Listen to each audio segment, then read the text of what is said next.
Peace be with you. Being truthful is one of the most important character traits for every Muslim. All of us are expected to be truthful, and I will quote some verses from the Quran to that effect. God himself is truthful. If God is truthful, then we are expected to be truthful. We are not supposed to be the opposite of God. Of course, we can never attain that kind of perfection, but our job is to try and give our 110% to incorporate that into our identity. Being truthful is that important. In the Quran, in the 5th chapter of the Quran, verse 119, and this is a part of a conversation between the Messiah, Prophet Jesus, and God, but this verse is particularly striking to me. It says, God will say, "This is the day when their truth will benefit the truthful. They shall have gardens beneath which rivers flow to stay in them forever. God is well pleased with them, and they are well pleased with God. This is a mighty achievement."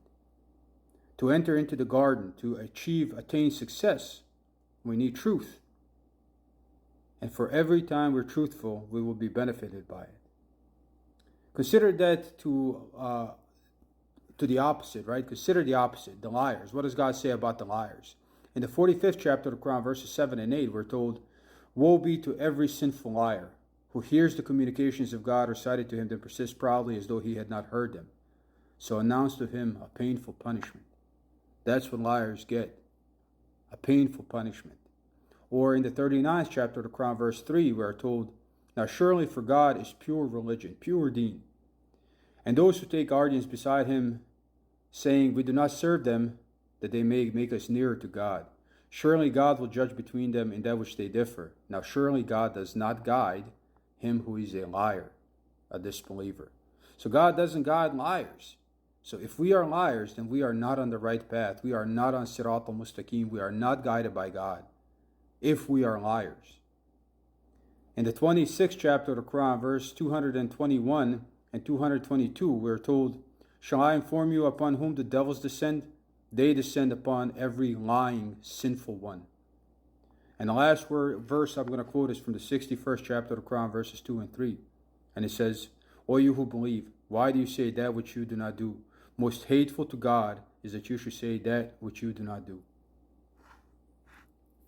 God hates liars, and liars will not be guided by God, and liars are deserving of hell. So it is that important that we understand this and become truthful people. And now, a word of advice.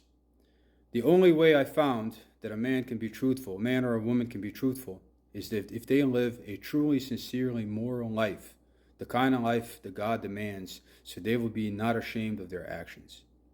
As long as we disobey God, as long as we cheat and are dishonest and are selfish and greedy, we will always have something to lie about.